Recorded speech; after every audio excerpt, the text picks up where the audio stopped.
Preparation আপোনালোকক স্বাগতম so আজি এই দিনটো আহিল যিদিনাখন আমি গম পাইছো যে আমাৰ হ'বলগীয়া স্কিল টেষ্ট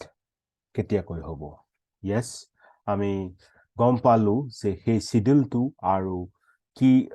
সিলেবাস থাকিব স্কিল টেষ্টৰ যেটো আমাৰ কাৰণে এটা প্ৰশ্নবোধক আছিল সেইখিনি আজি আমি এই ক্লাছটোত আজি এই লেকচাৰটোত ডিসকাস কৰিবলৈ গৈ আছো প্ৰথমে আপোনালোকক দেখুৱাব বিচাৰিম এইখন notice Government of Assam State Level Recruitment Commission for Class D Post, Assam Administrative Staff College, Jaharnagar, Khanapara, Guwahati 22. তো এইখন এডভাৰটাইজমেন্টত কৈছিল যে আমাৰ যিখিনি পোষ্ট আছে ক্যাটেগৰি 1 2 and 3 সকলোৰ বাবে আপোনাৰ স্কিল টেষ্ট হ'ব এক্সেপ্ট স্টেনোগ্ৰাফাৰ বা ড্ৰাইভাৰ সকলক বাদ দি মানে এই স্কিল টেষ্টটো মানে কম্পিউটাৰ টেষ্টটো আমাৰ বাকি সকলো পোষ্টৰ হ'ব except candidates qualified for the post of stenographer and driver আৰু এই যে ক্যাটেগৰি 1 টো আছে এই যে তিনটা ক্যাটেগৰি ডিভাইড কৰিছে ক্যাটেগৰি 1 ত সেই সকল ক্যান্ডিডেট যাৰ minimum qualification HSSLC or HSSLC in science মানে হায়াৰ সেকেন্ডাৰী সকলৰ পাস সকলৰ কাৰণে দেন ক্যাটেগৰি 2 সেই সকল ক্যান্ডিডেট যাৰ মিনিমাম কোৱালিফিকেশন ব্যাচেলাৰ ডিগ্ৰী মানে গ্ৰেজুৱেচন যাৰ আছে সেই সকলৰ কাৰণে then category 3 are those candidates who qualified for the post having minimum qualification bachelor degree with computer or library science মানে সহজ অৰ্থত ক'বলৈ গ'লে এই category 3 টো হৈছে সেই সকলৰ বাবে য'ত যাৰ নেকি ব্যাচেলাৰ ডিগ্ৰী কম্পিউটাৰ সায়েন্সত বা কম্পিউটাৰ সায়েন্সত যাৰ ডিপ্লোমা আছে বা লাইব্ৰেৰী সায়েন্সত ডিগ্ৰী বা ডিপ্লোমা আছে নাও ইয়াৰ শিডিউলখন মই কৈ আছো এই ক্যাটেগৰি ওয়াইজ কেতিয়া হ'ব তাৰ আগত আপোনালোকক এটা কথা ক'ব বিচাৰিম যে আপোনালোকে এডমিট কাৰ্ডখন ডাউনলোড কৰিব পাৰিব অফিচিয়েল ৱেবসাইট অফ সেৱাৰ পৰা 14/12/2022 অৰ্থাৎ 14/12 মানে 14 ডিসেম্বৰত আপোনালোকে এডমিট কাৰ্ডটো ডাউনলোড কৰিব পাৰিব আৰু শিডিউলৰ কথা যদি আমি কওঁ শিডিউলখন হৈছে এয়া দেখিছে আমাৰ এক্সাম ষ্টাৰ্ট হ'ব 21 ৰ পৰা মানে 21/12/2022 পৰা কেতিয়ালৈকে শেষ হ'বগে 29/12/2022 ইন ভেৰিয়াস শিফটস মানে শিফট একেদিনাখনে মানে আপোনালোকে গুটেখিনি কৰা নহব আসলে এদিনত আপোনাৰ কেবাটাও শিফট ৰখা হৈছে আৰু যেনেকে ক্যাটেগৰি 3 মানে দেখিলো যে কম্পিউটাৰ যাৰ আছে হেয়া আপোনাৰ ক্যাটেগৰি 3 ত পৰিছে আৰু তেওঁলোকৰ ষ্টাৰ্ট হ'ব 21/12/2022 পৰা কেতিয়ালৈকে হ'ব 24/12/2022 শিফট যেনেকে শিফট 1 21/12/2022 শিফট 1 টো হ'ব ৰিপৰ্টিং টাইম 9টা বজাত আৰু এক্সাম হ'ব 9:30 পৰা শেষ হ'ব 10:15 আৰু সৰ্বমুঠ 45 মিনিট সময় দিয়া হ'ব এই স্কিল টেষ্টটোৰ বাবে ঠিক আছে মই আগতেও আপোনালোকক মোৰ আগৰ লেকচাৰখিনি কৈ আহিছিলো যে সময় বহুত ইম্পৰ্টেন্ট হয় এই প্ৰ্যাকটিকেলখিনি কৰোতে আৰু আপোনালোকে জানি গম কি হ'ব যে আমি আসলে মই যিমানখিনি ভিডিঅ'ত কৰাইছিলো সেইখিনিকে আছে ইয়াৰ সিলেবাছত সো ভয় কৰিবলগীয়া একো নাই অলৰেডি আমি কভাৰ কৰিলো আৰু এটাই বাকি আছেগে পাৱাৰ পইণ্টৰ হেতু মই আহিবলগীয়া 1-2 লেকচাৰত কমপ্লিট কৰি দিম সো আপোনালোকৰ অলৰেডি সিলেবাস কভাৰ হৈ আছে জাস্ট সেইখিনি ৰিভাইজ কৰিলে হ'ল সো দেখিলে ক্যাটেগৰি 3 21 ত হে শিফট 3টা আছে শিফট 1 টো 9টা পৰা হ'ব মানে ৰিপৰ্টিং টাইম আৰু এক্সাম হ'ব 9:30 পৰা শিফট 2 টো 11:30 পৰা ৰিপৰ্টিং টাইম এক্সাম হ'ব 12টাৰ পৰা 12:45 আৰু শিফট 3 টো 2টাৰ পৰা ৰিপৰ্টিং টাইম এক্সাম হ'ব 2:45 পৰা 3:30 লৈকে তেনেকৈ আপোনালোকে এইখন চাই ল'ব এটা স্ক্ৰিনশ্বট মাৰি ল'ব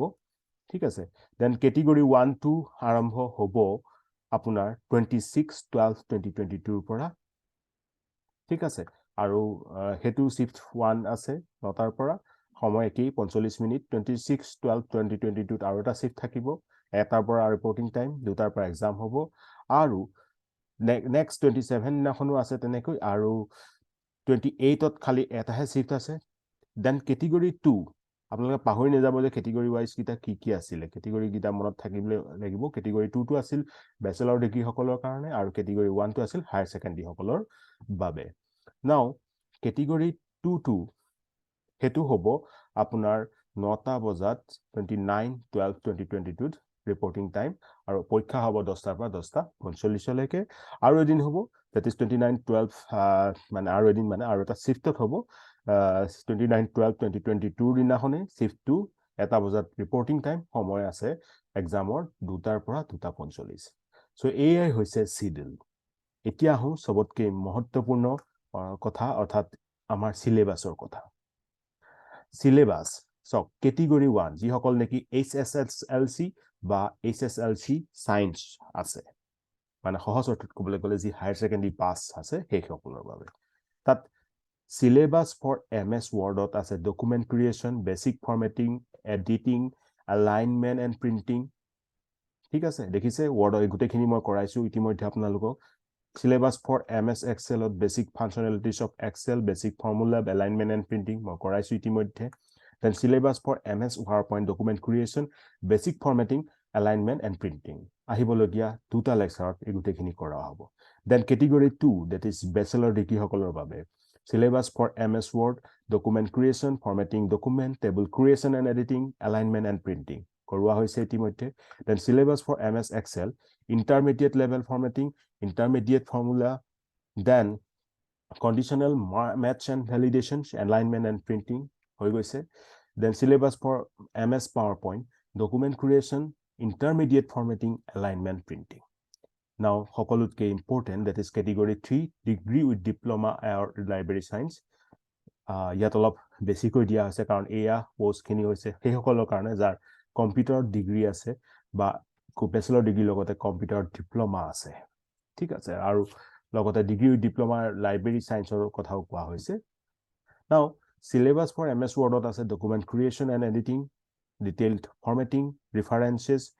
table creation and editing creating numbers or bullet lists modifying characters alignment and printing already done syllabus for MS Excel detailed tables detailed formulae formatting and printing pivoting lookup methods using chart wizards already কৰোৱা হৈছে then syllabus for MS PowerPoint document creation detailed formatting table chart alignment and printing মাত্ৰ এটা ক্লাছতে মই আহিবলগিয়া এটা ক্লাছত আৰু অতি বেছি দুটা ক্লাছত এই গুটেখিনি কৰাই দিম ইয়াৰ পাছত আপোনালোকৰ কাম হ'ব এই যিখিনি লেকচাৰ কৰাইছিলো সেইখিনি আপোনালোকে ৰিভাইজ কৰাটো সো বন্ধু বান্ধৱীসকল সো এয়া আমাৰ আজি ডিসকাশনৰ টপিক আছিল সো আমি এতিয়া আৰু হাজু হ'ব হল আৰু ভালকৈ প্ৰিপেয়াৰ কৰিব হল আহিবলগিয়া এই ইম্পৰ্টেন্ট ভেৰি ইম্পৰ্টেন্ট স্কিল টেষ্টৰ বাবে মই সকলোকে বেষ্ট অফ লাক ক'ব বিচাৰিম সকলোকে অল দা বেষ্ট উইশ কৰিব বিচাৰিম যাতে আমি সকলোৱে এই পৰীক্ষাটোৰ বাবে আপোনালোকে ভালকৈ প্ৰিপেয়াৰ কৰক আৰু আমি সফলতাৰে এই পৰীক্ষাটো আগৰ পৰীক্ষাগিটাৰ দৰে ক্লিয়াৰ কৰি পেলাই সাকসেস হ'ব পাৰো so I wish all the very best to my listeners and those